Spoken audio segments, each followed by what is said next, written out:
Hello, everybody. Dr. Olga. Hi, Dr. Olga. Hi, Dr. Olga.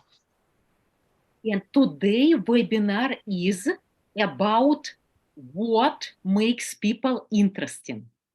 And on this webinar, there are 3 people with me. Please introduce yourself. Hi, my name is Achille. I live near London, Ontario, in Canada. Thank you. Hi, my name's Isaac. I live in northern Colorado. Hi, my name's Owen. I live in Los Angeles. Thank you. And I prepared some questions for you. And my first question is, does high IQ make people interesting?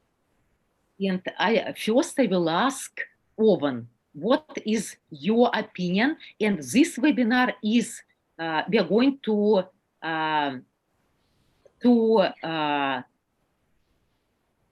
talk about what we think, our opinion. I think it certainly can make people interesting. I wouldn't say it's a guarantee. I'm sure there's some very smart people who are really boring to talk to. But being intelligent, being, above average intelligence, certainly I think gives people the ability to talk about more subjects or talk about subjects in a way that's illuminating or interesting. So yeah, I'd say can, but not necessarily so. Thank you, Owen. How about you, Isaac? I think my sense is that having a higher IQ probably would give someone a greater capacity for being interesting, but in practice, I think, I guess this is mostly from research. I don't have a lot of experience verifying this, but it seems like there's a kind of if someone is too much more intelligent than other people, it will be hard for people to find that person interesting, for that person perhaps to find them interesting, and the other side works about the same. So I think it's I think certainly it has the potential to, but there are a lot of other factors that I think complicate the issue. Thank you, Isaac. Achille? Yeah, like Owen and Isaac said, I think people with high IQ can be very interesting if it's balanced with other factors. I think people with high IQ probably have a different perception of certain topics, probably, and which is probably unique, which makes an interesting conversation with them. As long as I guess it's balanced with an ability to communicate with the people you're trying to converse with, I guess. But yeah, I do think people with higher IQ can be interesting, for sure. Thank you, Achille. And my opinion that people with high IQ, like very intellectual people, often they are interesting because their intellect allows them to have certain like point, like how their brain processing point of view and look at things differently.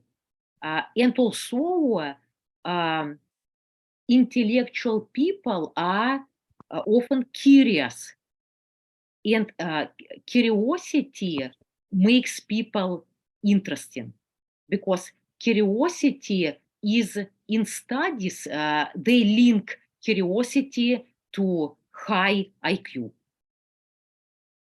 Are there any comments for this question?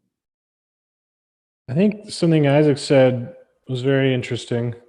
It made me think about the subjectivity of who we consider interesting.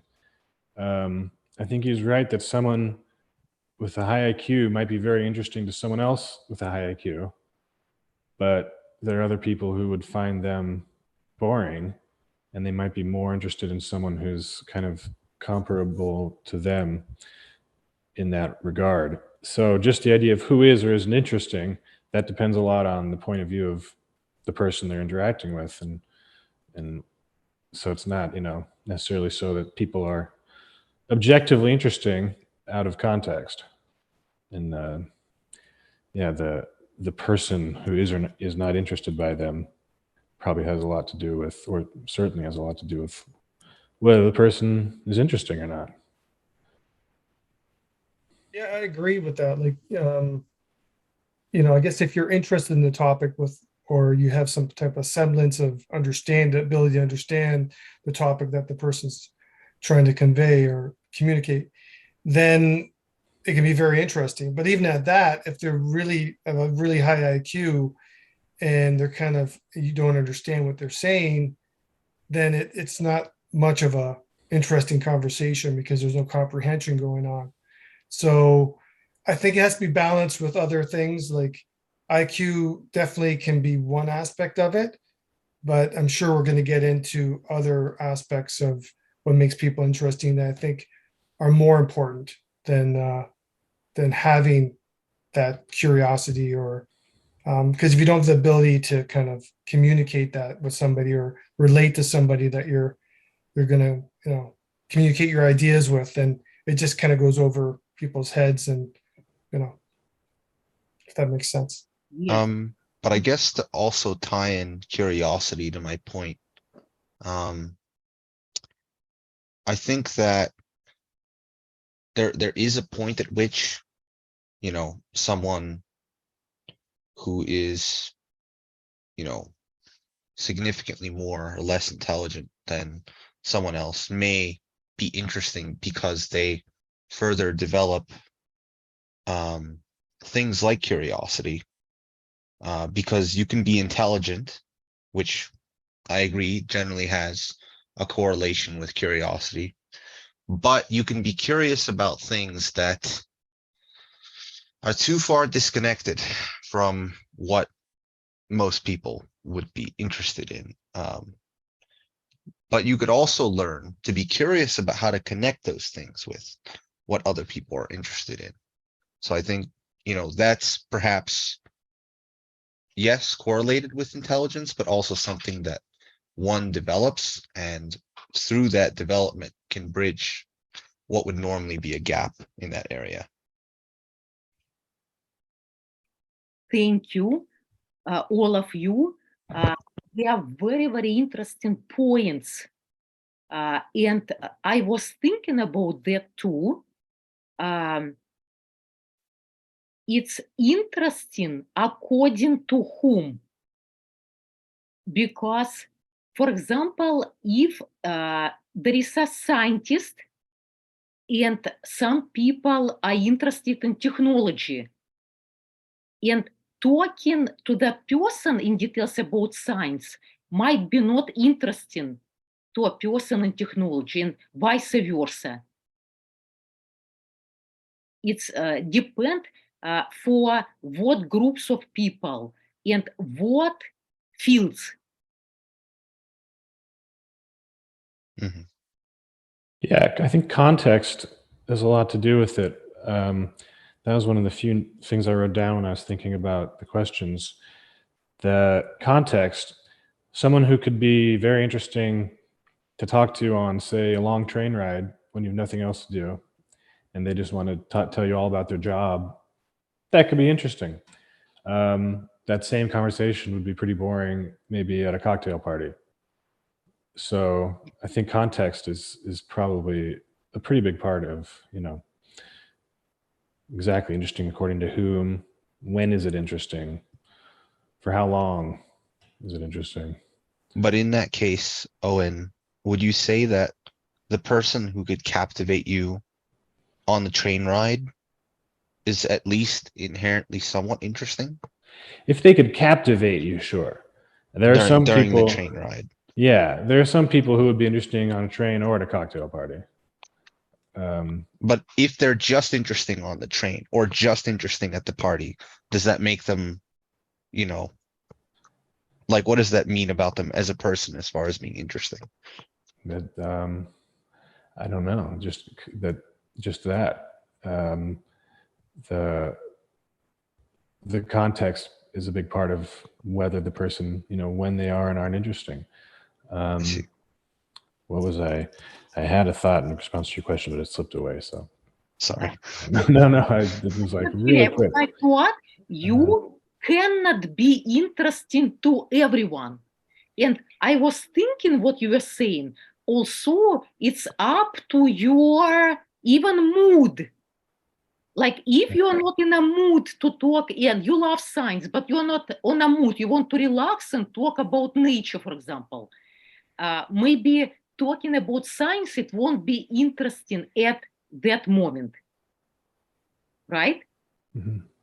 Yeah, and I think it's up to the people having that conversation and to pick up on those cues when it's appropriate to have a conversation, say about quantum physics on the train, as opposed to having that same conversation at a cocktail party when there's more noise and other distractions. And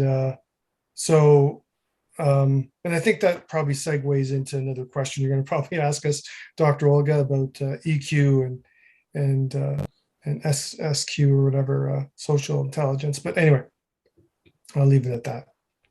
Thank you. And my next question is, do high emotional intelligence, EQ, and social intelligence, it's SQ, make people interesting? And I will start with Isaac. Sure. So, and Isaac, Yeah. I'm sorry, before you will answer, because some people who will be watching our webinar maybe are not familiar what it is EQ and IQ, and I will give you a definition, okay? Emotional intelligence, it's the capacity to be aware of your own feelings and emotions and express them, and also to control them, and also to be, and also to understand, to be aware and understand other people's feelings and emotions. And social intelligence is the capacity to know oneself and to know others. And social intelligence is the ability to understand your own and others' actions and behavior. And it's also known as tact and street smart. And go ahead, Isaac. Yeah, so I mean, I think I only recently looked into it, but I had mostly only thought of things as far as IQ and EQ in the past. So it's interesting also trying to think about it as far as social intelligence as well. Well, I think there's definitely some overlaps between social and emotional intelligence, but I can certainly see where, for example, there may be extremes where someone has one, not the other. And I think much like we've said with IQ, it's kind of a balance that, if someone, as we mentioned before, is at a party, is trying to bring up a topic that simply isn't appropriate for a party, perhaps that would be considered, you might consider them to be someone with bad social intelligence. But at the same time, what if that is their own way of addressing, their emotional intelligence, that it's telling them right now at that party, they in fact want to talk about quantum physics. That is their idea of the party. That's what they want to do. I know people like that. I can be a little bit like that. But it also depends on the people there, right? So I think there definitely still is a balance in regards to that. And, you know, if we are to further try to disconnect IQ, and let's say instead of saying that maybe they want to talk about the stereotypically inappropriate topic of quantum physics at a party, perhaps instead they're talking about, I don't know, a job at a warehouse at a party, which is similarly inappropriate, but perhaps one might say at a lower IQ level for comprehension. So even in that case, you know, you can say that that's bad social intelligence, but maybe there's someone there who genuinely is frustrated with their job and wants to just vent about it during the party too. So it's really hard to say. It really depends on context. Are you done, Isaac? For the time being, yeah. And I will have a. I'd like to hear what other people would say. I have a comment. IQ passes genetically, and SQ, social intelligence, can be learned, and some psychologists, they say it can be learned. And my thoughts are, and emotional intelligence is a part of social intelligence, because to understand other people's actions and behavior, you need to sense how they're feeling, why they're behaving, acting this way. And I believe that people, most of the time, they are born with high emotional intelligence, EQ, or low IQ, because of, as a result, unresolved genetic traumas. It's kind of a inability to feel and express feelings, kind of a free state of nervous system. Mm-hmm. And what I believe, that genes can express in the womb for certain triggers and create this. And also it can be developed during kind of shutdown as a result of trauma during early childhood. And yes, and please, Owen. Well, this is just opening up so many different avenues of thought. I feel like context keeps coming up. I just underlined it again. I think that's so big. Isaac mentioned it again, and I was thinking about well, sorry, to go to the original question, yes, I think social intelligence is probably a better indicator for whether someone's interesting than IQ, because a very smart person who doesn't really know how to communicate well will not be as interesting as someone who, you know, is of average IQ but is very good at talking to people. It does sort of raise the question of difference between interesting and entertaining. If there is a difference, maybe entertaining is just a quality of interesting. I'm not sure. But if you're a good storyteller, you don't need a high IQ for everyone to want to listen to you. And that's social intelligence, I guess. And then the context of who and what's sort of interesting. I think there are so many that open so many interesting questions. Like someone could be, for example, the cocktail party, depending on who you're talking to and what the social context is, the exact same conversation could be very interesting or very boring. Not so much depending on the quality of the person you're talking to, but just who they are contextually. Is it a friend you've already, you know, talked to that day, or is it some new attractive potential romantic interest? It could be very different how interesting that person is, even though they might be saying the exact same things. So context seems like such a big part of it, but that would be my thought. Social intelligence, I think, would be, yeah, a big part of who's interesting. Achille. I need to have a disclaimer here. I'm not saying that talking about quantum physics at a cocktail party is inappropriate. Isaac, if I saw you at a cocktail party, you want to talk about quantum physics, let's go for it, because I find that topic very interesting. I agree. I think, but there's a balance here, and I think Isaac and Owen and yourself have already kind of touched on, is that you can have a really high IQ. And if you want to talk about quantum physics or a topic that is kind of a complex topic in a social setting, I guess you need to have that social intelligence to be able to communicate at the level that you're of the audience that you're speaking to. If you're talking to other quantum physicists, then you can, jabber away. But if you're talking to someone like me who has like a kind of like a baseline understanding of it, then I guess you have to have the ability to have that kind of social intelligence, like I said, to communicate to people at their level, kind of thing.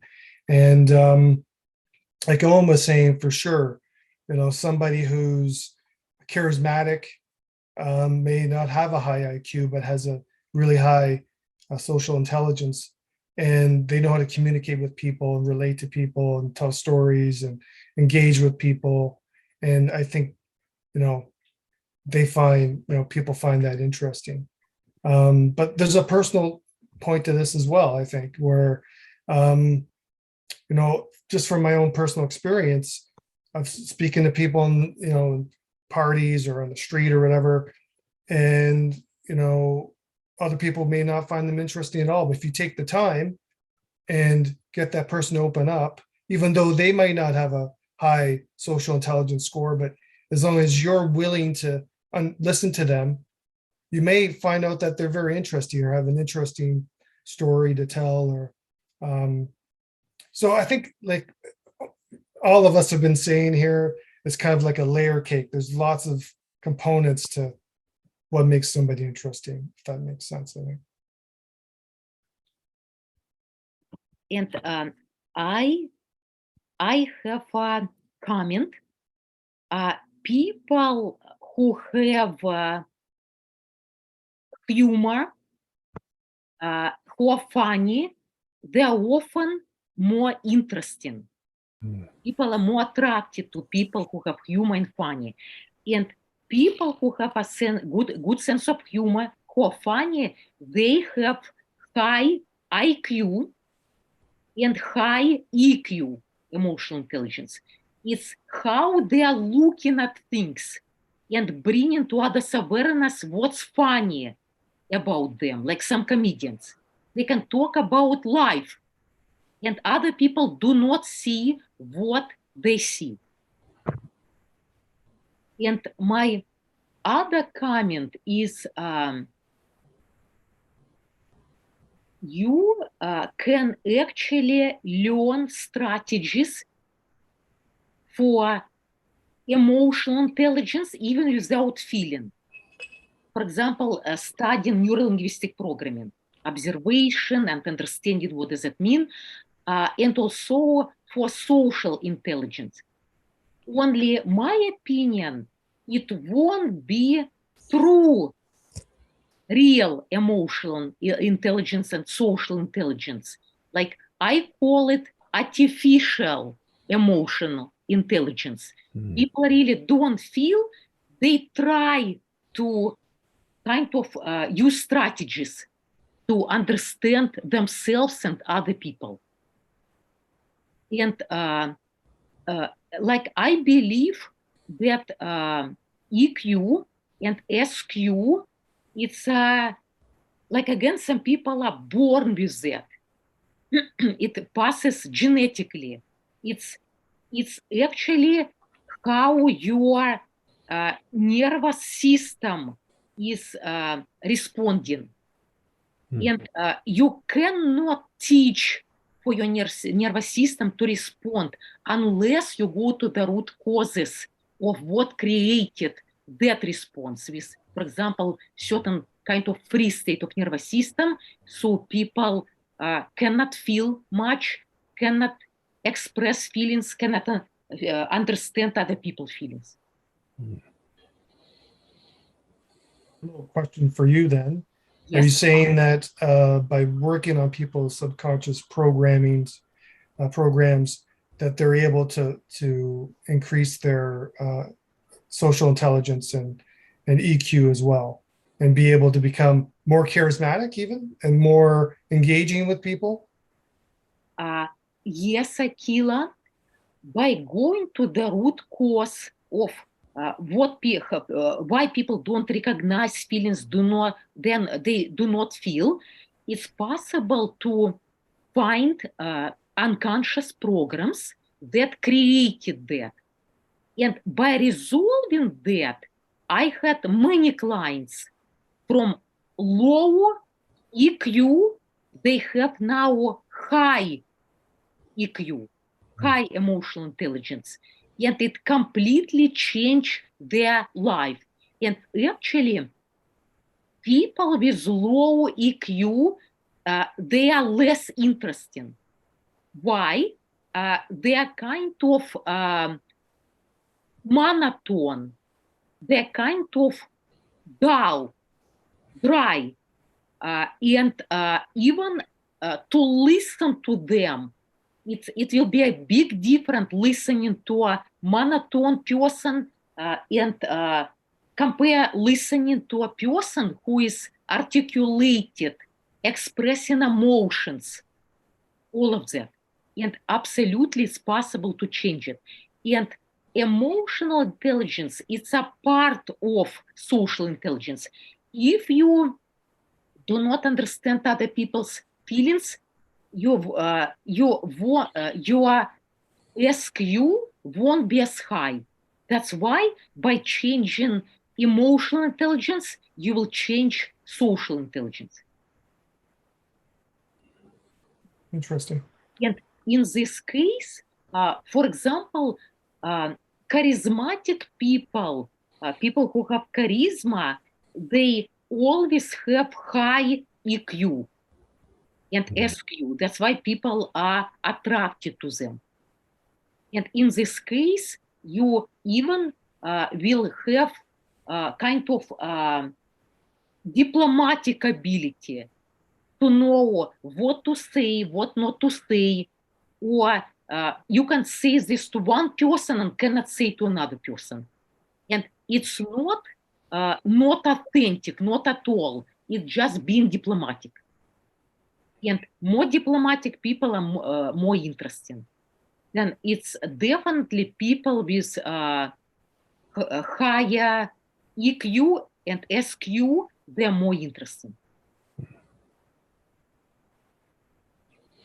Are those things that can be measured? Do they have any systems for measuring those, or is it more of an intuitive understanding of who has a high EQ or SQ?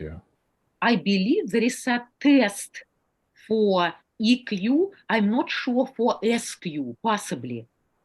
You can look it up. Definitely I believe there is a test for that. Like again, there are certain exercises I heard of, but again, it will be, like I called it, artificial emotional intelligence. Because strategies won't change your nervous system.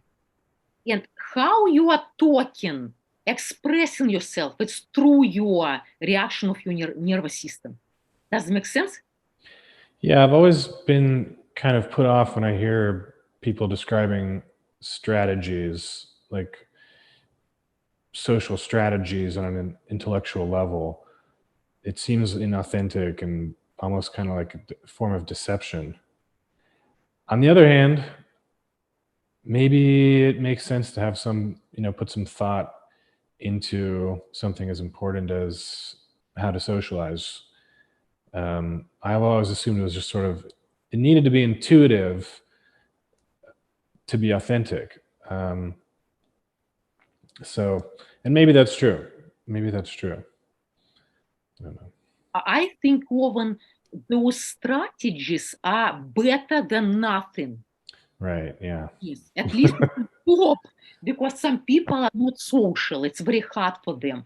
And it's better to identify what unconscious programs create low EQ.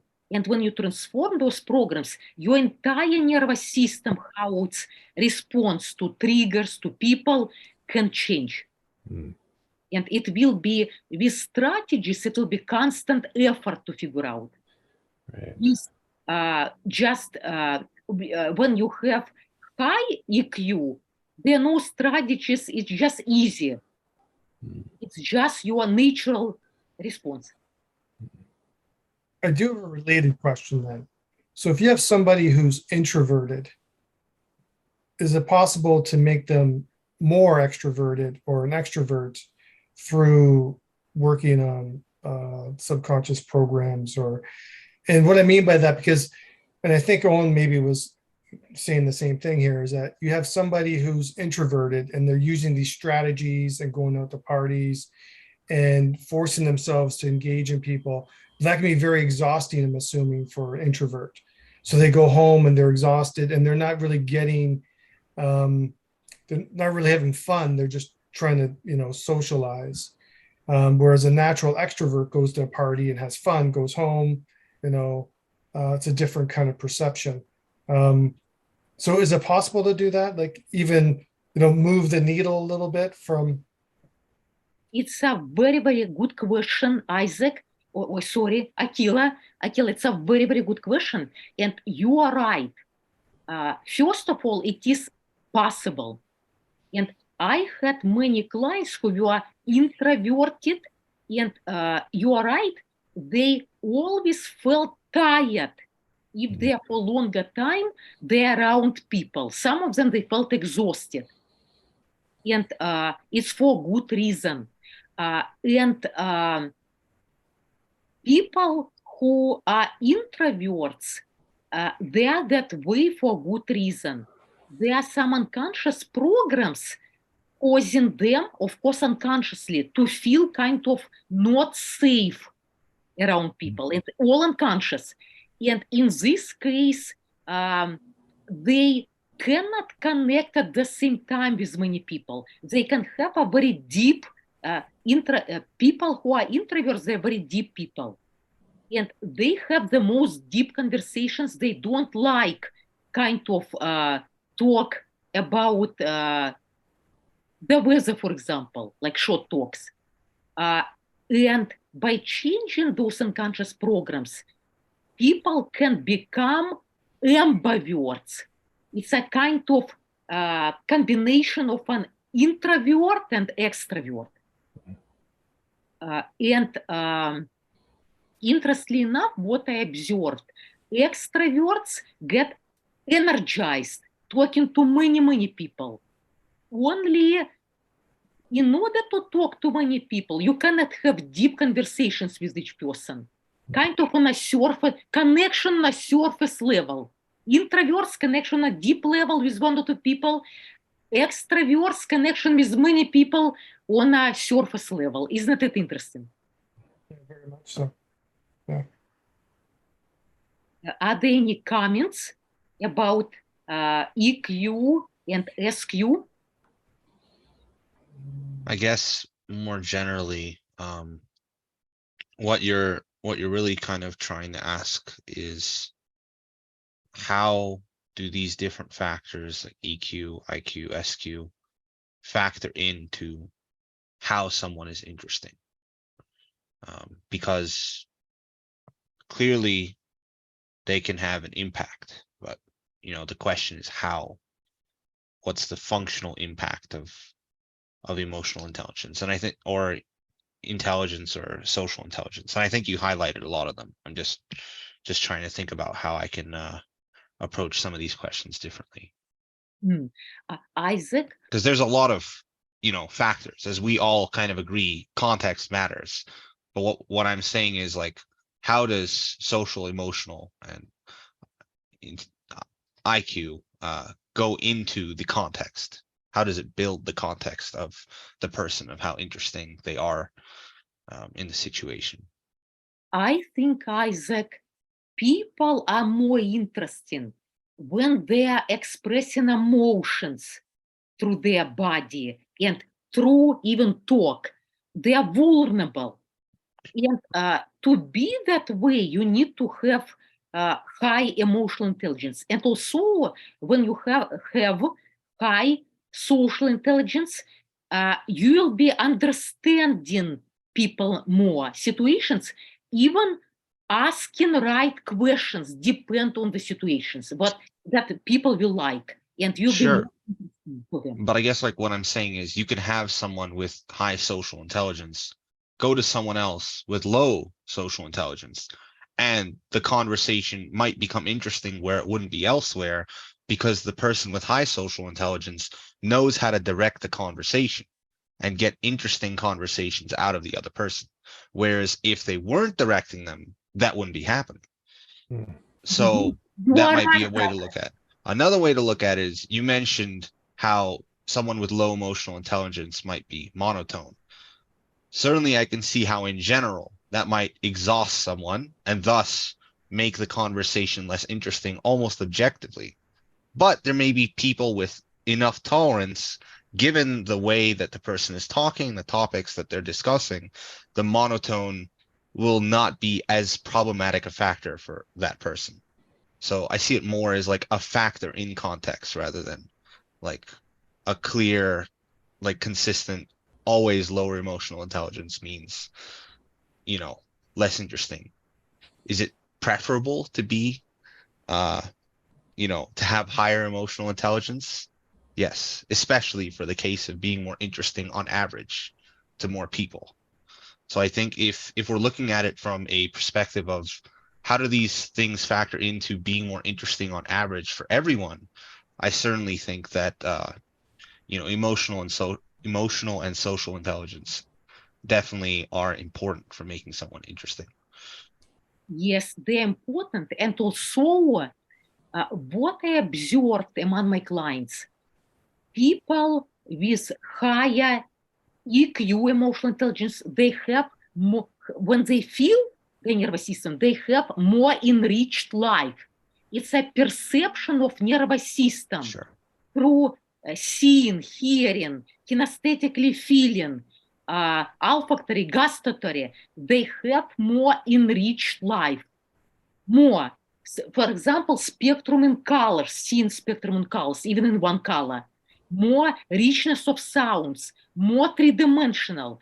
And on the contrary, I did hear from my clients with low EQ, and they did not know that till they shifted it to higher EQ, that their life before that was kind of more not as enriched, more kind of dull because of perception of nervous system. Doesn't make sense.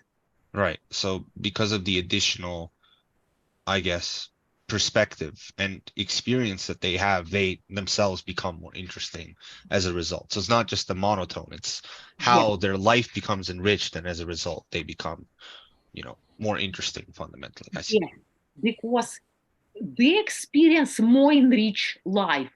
And in this case, they will share more enriched life. And other people listening to them, they will experience more kind of rich experience. Does it make sense? Yeah.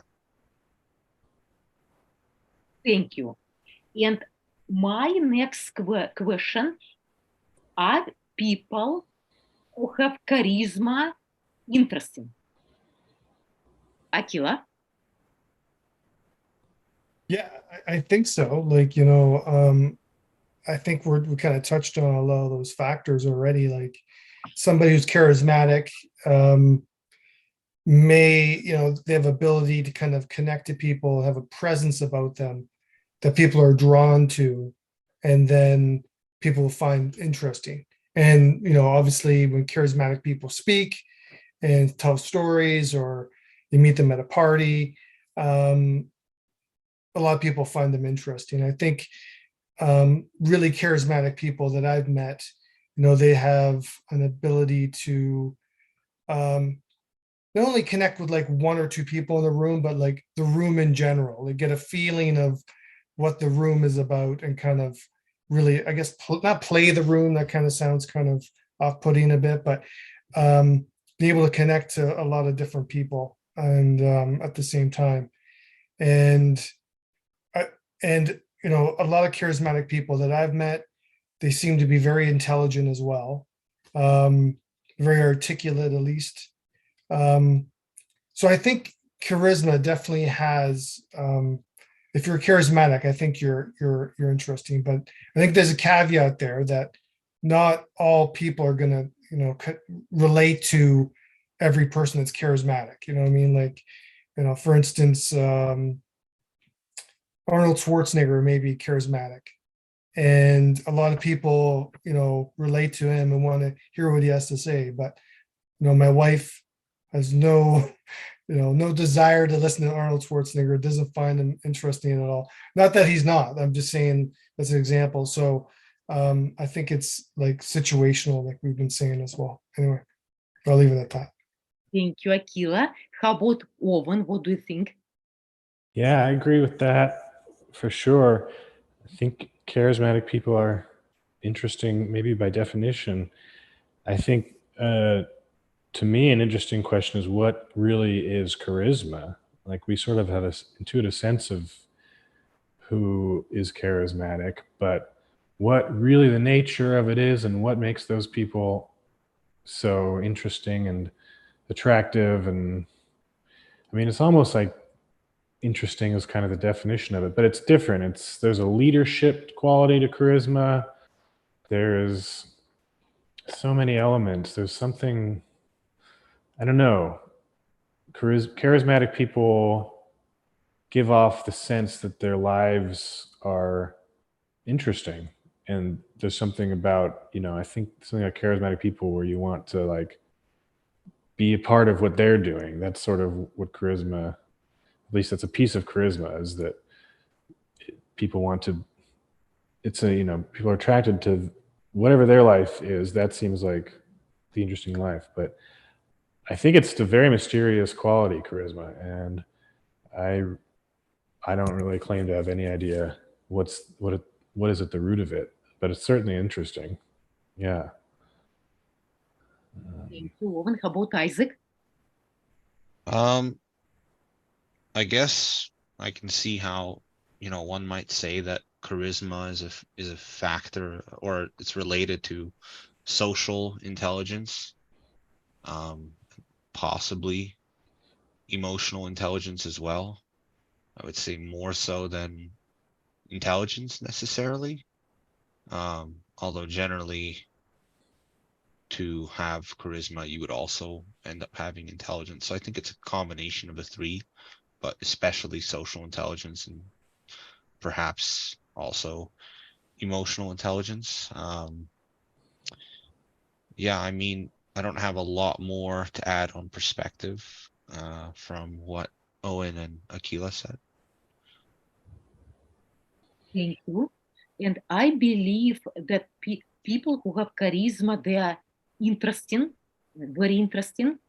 And I believe people who have charisma, they have high emotional intelligence. Because if somebody like monotone, it's hard to be charismatic. It's it's kind of a magnetic quality, attraction. People cannot stop watching that person. And it's like, again, a response of your people who have charisma nervous system.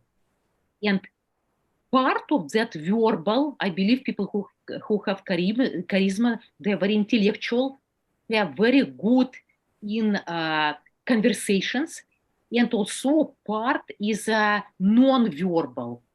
It's body language, manners, and it is about emotional intelligence. Yeah, they had this like self-confidence about them, and they have this ability, just they want to be the center of the attention, right? I mean, like even people who may have like a high social intelligence may not want to be the center of attention. They want to go to the party, connect with people, talk to people, have a good time, they go home. But the people with charisma, I guess, you know, from my understanding, my vision of it is that they like to be that center of attention. They like to be the life of the party. they feed off of it, and there's probably a lot of factors to that, but I think that's a big component of it, if I'm understanding it correctly. Yeah, I agree. I wonder if social intelligence is correlated to charisma. I believe you, Dr. Olga, that emotional intelligence would be, but I'm thinking of some charismatic people who I'm not sure if they're socially intelligent. Maybe in some respects, and others not so much, because they can sometimes be too interesting. Kind of to what Achille is saying, how charismatic people like to be the center of attention. Wallflowers tend not to be charismatic. And I think that sometimes charismatic people can be a bit socially stupid in overdoing the amount of attention they draw to themselves. Sometimes. I think definitely that's the case sometimes. I know someone who, I think when a charismatic person is also kind of a mess, because charismatic people aren't necessarily always possessing a lot of other good qualities. I think a charismatic person whose life is chaotic, their their charisma can be a detriment to them because other people will avoid them more than they might avoid someone who's less charismatic, who's less likely to, spread their one of the qualities of charismatic people is their energy kind of is contagious. So maybe that's the way to put it. And so if someone's charismatic but not really socially intelligent and maybe their life is kind of spiraling, their charisma can be a disadvantage because we know that this person can easily, pull someone else into their vortex of whatever's going on with them. So I think maybe, yeah, maybe social intelligence isn't necessarily correlated with charisma. I'm not Thank sure. you. It's very interesting. What I observed, I met some people who had charisma and they were maybe unconsciously, maybe consciously, maybe both, were seeking for a lot of attention. And I met others, they were just naturally charismatic and they did not try to be charismatic. And people were attracted to them. I believe there are two different groups of people who have charisma. And yeah, I agree. I don't think you can become, well, no, I think it's an innate quality. I don't think you can become charismatic by trying, and I don't think you can turn it off either. And maybe sometimes it would be better to not be so charismatic. And I agree, Maybe- Dr. Olga. Oh, sorry. Go ahead, Isaac. Okay, sorry about that.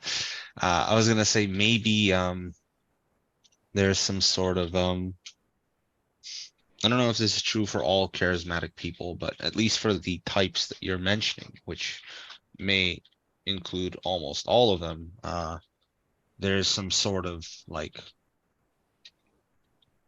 perhaps like there was something that built them into that type of person, or that just came with the fact that they were charismatic in the sense that it's like they became the person that would get the attention. They were motivated to build those skills, whether they had some talent for it in the first place. They could have tweaked it one way, but they chose to tweak it in a very particular way. And the reinforcement of consistently getting that attention makes them believe, why do anything else? Like, they like the attention, they can get the attention. Why do anything else? So they continue to reinforce it until it truly becomes something they can't turn off because they've ingrained it in themselves. That's perhaps like how I see maybe a lot of the kinds of charismatic people you guys are mentioning. I'm trying to think of a more balanced example, but I'm struggling to.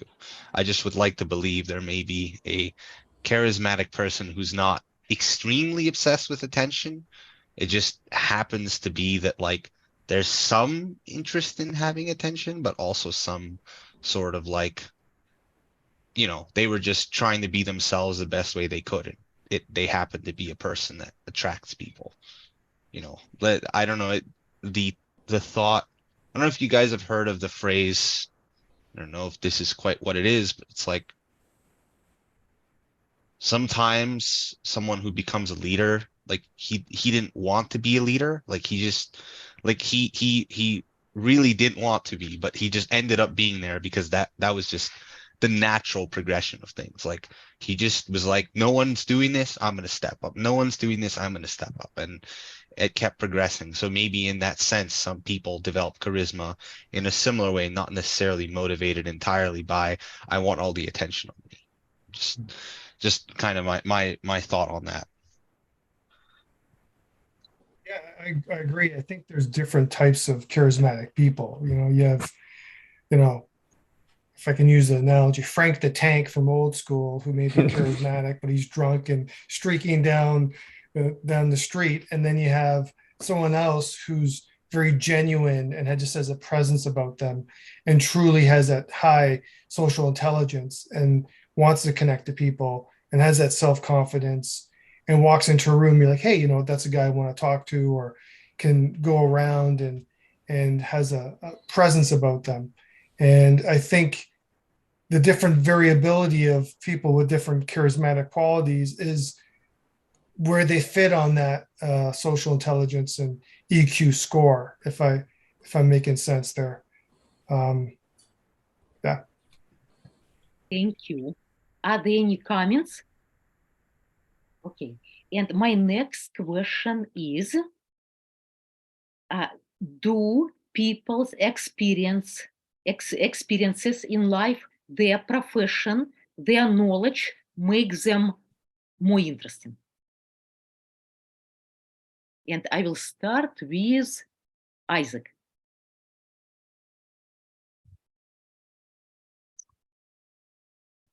So, I mean, I guess we touched on this earlier. You know, the professor has a lot of experience, but are they interesting to the average person? I think the key is there's a correlation between that and a capacity to be interesting. And maybe that means interesting because, again, like someone with a lot of experience in life and their profession with bad social intelligence and bad emotional intelligence, that might balance out whatever gains they get from the professional experience. But I think it generally is a factor that when going into a lot of these other things we've talked about, certainly can add to someone being an interesting person. Thank you, Isaac. How about Owen? Yeah, I agree. I think that the capacity to be interesting is a good way to look at it. You can't be interested if you don't have any experiences. Well, I don't know. I guess 2-year-olds can be interesting. Not really. Not really. I mean, a child can be entertaining, like an infant can be entertaining, but not, I think, interesting in the way we are using the word. So if you don't have experiences, then you can't be interesting, I think. So yeah, I'd say it's a necessary precondition to being interesting that you have some sort of life experience to talk about. I mean, unless you're just absolutely quiet all the time and people assume you've got something interesting going on, there's that. But no, I think you need life experiences to be interesting. Yeah. I guess to add on to that, do you think maybe it's possible you can consider, especially early on in life, a toddler, 2 years old, you could say that every moment for them is so significant in time compared to every moment for us at this point in our lives that you might as well say it's a lot of experience, at least for the time, because they're really seeing and experiencing every moment. Every little movement is new to them. Every bug flying, every bird flying, every time someone runs, every time glass breaks, water, falls on the ground. Like for them, everything is new. So they're experiencing, like, I guess you could say it's I don't know if you would say compressed experience, but like maybe enriched. I don't know. Enriched by novelty, the novelty of not yet having had a lot of experiences yet. So maybe that might make a toddler interesting. That combined with, you know, the perspective of someone who's kind of got a more boring life and sees the freedom, sees the way that the toddler looks at the world, and it's like, that's interesting. I don't see that from anyone my age range. You know, perhaps that might be part of the reason why. Thank you, Isaac. I believe you can have an interesting experiences through watching somebody's having an interesting experience. What Isaac said. Thank you. Achille? Yeah, I definitely think people with life experience, can be more interesting for sure, especially people that, you know, push the boundary of their fears and are able to kind of communicate that with other people. Like you know, I think we've all kind of talked to people who have done really crazy things and made themselves vulnerable by, you know, talking about their mistakes in life. And getting to the toddler thing, if I remember my nieces and nephews, and I've got a great niece now, Nora, and my niece sent me a video of her today, and she was dancing. And like I think Isaac and Owen touched on this too. I think kids can be interesting because they have such a unique look on life. Like everything is so great and fantastic, right? And so they can be interesting in the way they communicate and the way they kind of look at things, and but they do lack that other experience to or the ability to communicate. But you know, anyway, that's it. Thank you. And I think that knowledge, that interesting people have knowledge, and they have many interesting people, a need to continue learning and growing till the rest of their lives. And when people have a lot of knowledge, it's just interesting to talk about them. And to talk to them. And also, I believe having some professions can make people interesting. For example, if you are talking to a neuroscientist, and for many people, it's fascinating how brain works. Are there any comments?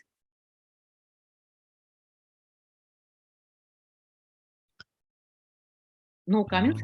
Well, it reminded me something you said about I think when you're talking about kids, and it's interesting to see how interested they are. Common thing that I've heard from acting teachers is that if you want to be interesting as a performer, being interested is the most interesting thing. So if you're interested in what's going on, then the people looking at you will find you interesting because you're interested. So that might be a kind of general principle as far as what makes someone interesting if they're interested. For example, if someone is interested in telling you the thing that they're telling you, it's going to be a lot more interesting to you than if they don't really care about it. Like if you ask someone a question and they don't care about telling you the answer, their answer might be kind of, you know, not super interesting, whereas if they're really into describing it.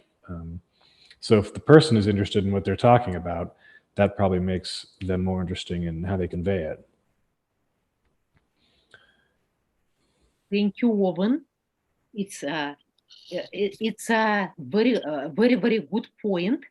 And also, what I noticed, yes, interesting people often they care about people and they ask questions these people about them, and they are very good listeners.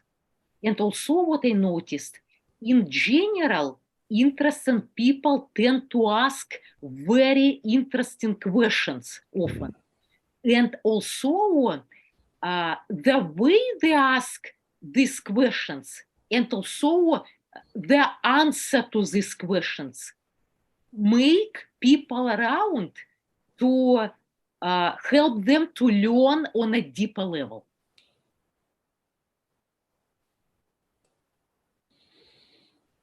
Are there any comments? Okay, next question. Thank you. Do how people look, dressed, their manners make them more interesting?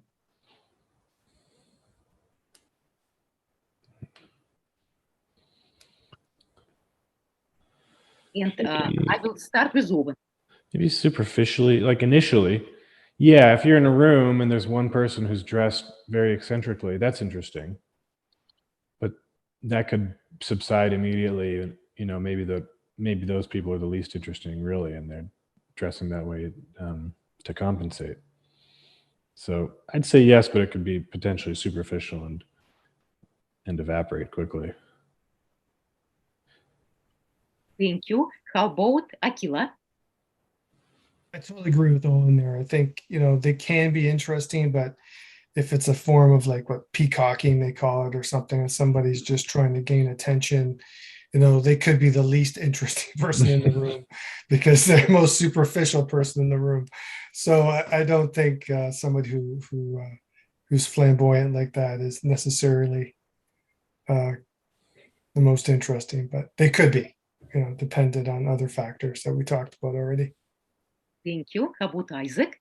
Yeah, I would pretty much agree. I don't really I don't know. I guess if there's a factor I'm looking for, it's like whether they're excessively unhygienically dressed, maybe then that goes in the other direction, but maybe not. Maybe that means that they're more focused on interesting things than hygiene. I don't know. I don't know. I really can't say. Thank you, Isaac. And I have a comment. What I noticed, interesting people often they are authentic and genuine. And also like how people dress, their manners, and also they do not pretend and they do not try to be interesting, really interesting people. In this case, they know who they are, kind of they have clarity at the identity level, they are authentic, and you dress according to that. In this case, it will be congruent. How you walk, your gestures, your manners, how you dress. If you are dressing according to your identity and also you are authentic. And if not, it can be completely incongruent. For example, what people try to do, and it can be different manners, how they walk, different expression of face, and also how they dress. And I observed some people watching TV.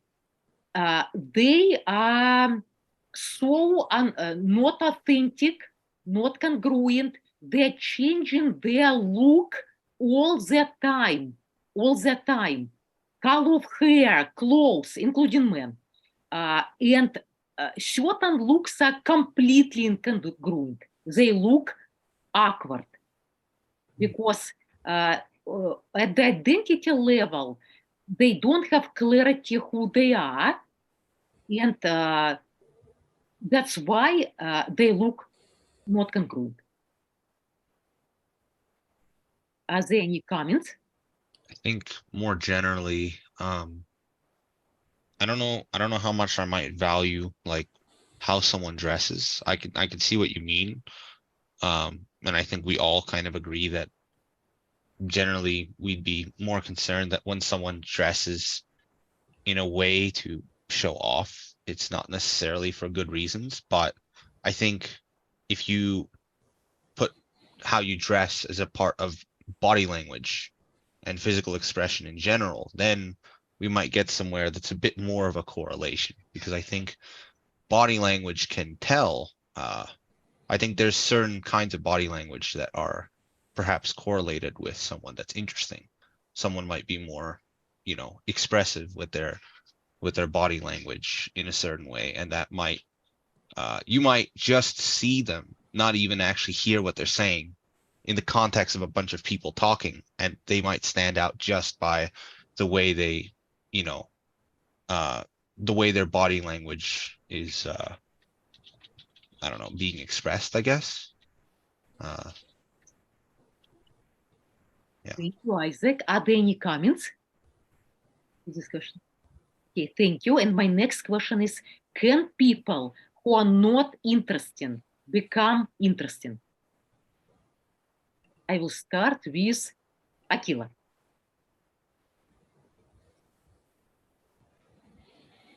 Like, on some level, we all are interesting to somebody. I mean, like, we all have something interesting to express.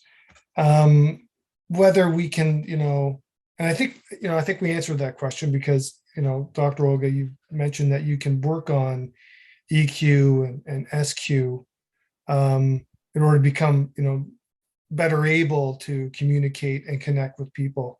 So I think we can. I think people, if they work on those things,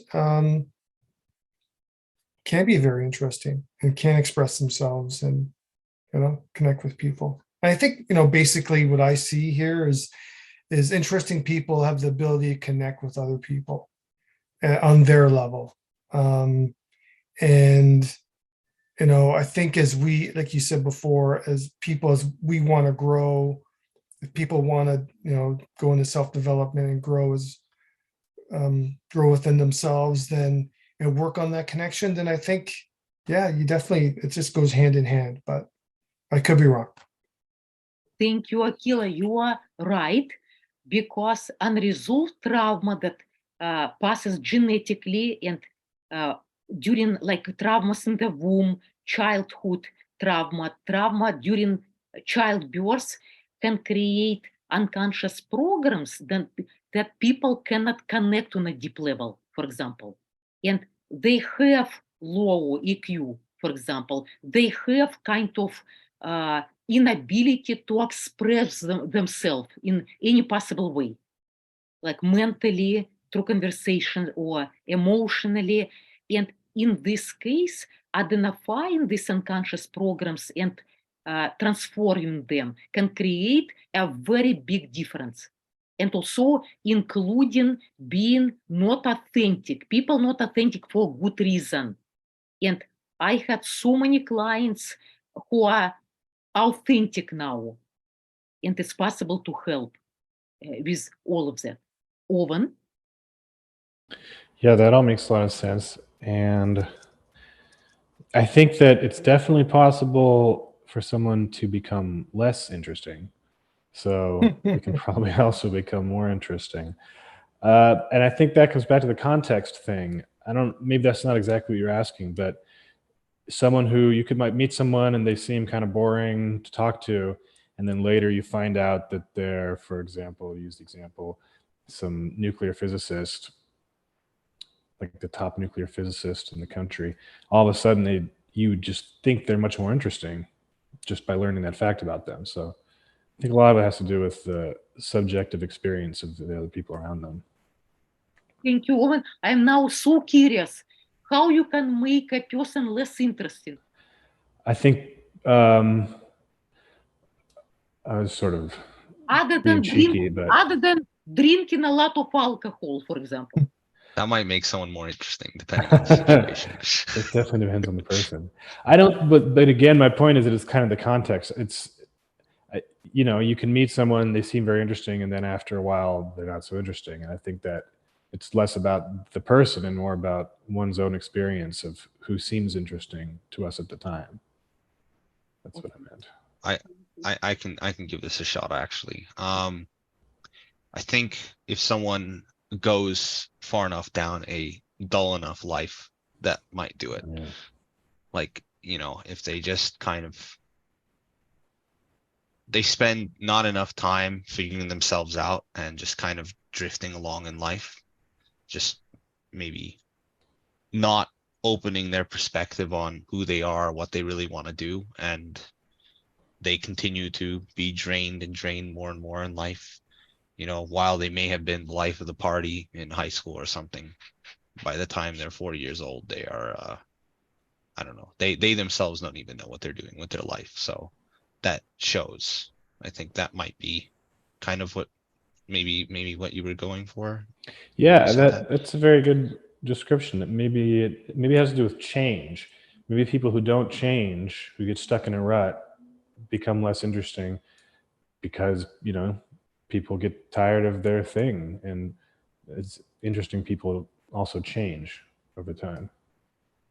Actually, I read somewhere that unresolved trauma does not allow people to grow easily and even to change. That's why, like, it's so important to work on certain unconscious programs that created trauma. And in this case, many things can shift. Even that person can start growing even rapidly. And are there any other comments on this question? Yeah, I mean, maybe not specifically this question, but I guess in general, about, you know, there's a lot of different, I guess we've discussed kind of how there are different factors to the context that makes someone or something interesting, but there's also kind of different parameters to interesting. Like there's interesting to many different people. The quality, the depth of how interesting you are, right? Like you can be interesting on the surface to many people, but not have a lot of depth. You could be interesting to a few people with a lot of depth. But there's also balance where you could do kind of both, and those things also develop. And so, you know, as we all kind of, I think, agree, everyone can be interesting to someone else at some capacity. So you can both become perhaps interesting to more people and have a greater depth of how interesting you are, because perhaps everyone is leaned more on one or the other, and they need to balance it. Thank you. And are there, and also, when you think about interesting people whom you met, can you talk about any other traits and patterns that are in common? What we did not talk today about. The one thing I noted that I haven't mentioned yet is originality. I think that being original is interesting. You know, if someone is just like everyone else you meet, that's not very interesting. But when you meet someone who's original in their personality or their perspective or their life experience, that's interesting. Thank you. And how about Isaac? Well, I guess if you don't mind, Owen, can you talk a little bit more about what do you think makes someone interesting? Or sorry, what do you think makes someone original? Like, because I guess the context I have before you go and try to answer the question is, I think of everyone as potentially original. The problem is that some people just don't try to find themselves and don't try to find that, like, who they are that will let them express that originality, I guess. I'm curious on your perspective on that. No, that makes sense. I think it is kind of a decision. People can decide to either do the same things that everyone else around them is doing and think the same things that everyone else is thinking and repeat the stuff that they hear, or you know, maybe some people just don't have the capacity to do it, but some people can make up their own mind, you know, about things and not necessarily think what others think and do things totally different from what everyone else is doing. And I think those people, I'd say, have the quality of originality. Doing something for the first time, I guess, is what it really means. Even if it's not literally the first person, if it's different from what other people are doing and not following in someone else's path, but creating their own life experience, I'd say that's what I mean. I think Owen, sorry, do you think being original, it is similar to being unique? Yeah, sure. I'm sensing that because it's what I observed. very interesting people. They are unique, and also they have a unique way of looking at things and understanding things. Yeah, I think that's exactly what I mean. Yeah. I was gonna add, I think what you're kind of getting at here is that like people who are original are actually courageous or brave because you know we both agree that everyone probably has that originality in themselves. They have to find it, and it's safe to just do what everyone else is doing. So it requires courage and bravery, I think, to go and be like, I'm gonna find my way to live because you know everyone around you is like, why are you doing that? No one does that. No one succeeded that way. Like, but then it's the person that goes and does that and succeeds that everyone's like, nah, you're not going to be like that person. But someone had to go and do it. And that's the bravery and courage, I think, that leads to the originality. And part of that, it is being authentic. When you are not, you won't have courage. You'll be like borrowing somebody else's identity, for example, like a chameleon. Thank you. Are there any other comments about that? And what I notice also, interesting people are often observant and perceptive. That makes their comments, their thoughts makes interesting. And also, what they are often open-minded. They don't have to be right all the time. They're open-minded to other people's opinion. And often, what I notice, they have kind of a interesting vision in life and purpose. And I think there's one more thing. Yeah, I think, one more thing maybe we didn't touch on is that they're not afraid to sometimes rock the boat. And I think it's kind of goes hand in hand with what we've Owen and Isaac were talking about. But yeah, they're not afraid to voice their opinion, even though it may not be the most popular opinion. And they do it in a way that's obviously most of the time diplomatic or whatever, but they're not afraid to be vulnerable that way. They're not afraid to do things outside of the norm. And we've already kind of touched on that, because you talk to people who've done fearless things or things that are brave and things that, I've never done before. That's interesting. You know what I mean? Like, so that's probably one point that I would just add to that. Thank you. Are there any other comments? No. Thank you so much for being at this webinar. I really enjoyed talking to you and to know your opinions. And have a Thank you, Dr. Olga. Thanks, Dr. Olga. Thank you, and have a very nice evening, everybody.